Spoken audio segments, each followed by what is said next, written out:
Hey everyone, it's almost spring and it's time for the spring issue of Garden Gate magazine. Let's start with a little tour of Renee Minrith's garden in Memphis, Tennessee. This is a beautiful front yard garden, and Renee will share her tips on how she made over this front yard. And it looks especially beautiful in spring, although it looks great all year. So she'll share her favorite bulbs for her garden, and then also give you a lot of good ideas on how to create a multi-season appeal in your front yard.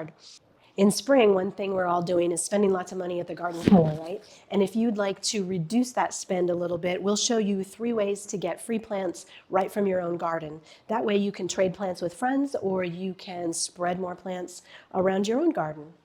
One perennial I love in spring and every other season actually is coral bells. This beautiful plant has great foliage and lots of different colors, and also some flowers that attract a lot of hummingbirds. So that's a great perk. Let us show you how to design with coral bells. They make great shade plants. They grow well in containers. They also do well in sun.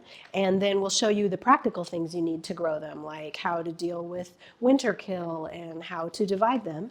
And then we'll also just introduce you to lots of beautiful cultivars and show you all the different colors and textures that you can get in this beautiful plant.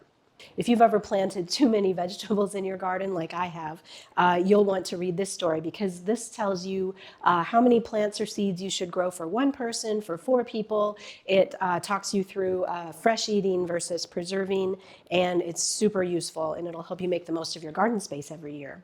And if you're starting seeds this spring, be sure to check out our breakdown on biodegradable pots. For those of us looking to reduce our environmental footprint, Jenny, our test garden manager, will walk us through a bunch of different biodegradable pot choices that she tried last year, and she'll let you know how they did indoors for seed starting, how they went into the garden, and even how much they broke down at harvest time. And as in every issue of Garden Gate, you'll find great reader tips. You'll find beautiful plant combinations.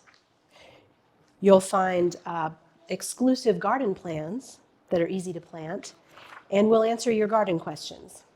Look for the March-April 2023 issue of Garden Gate on newsstands starting in mid-February. And if you'd like to subscribe, visit our website.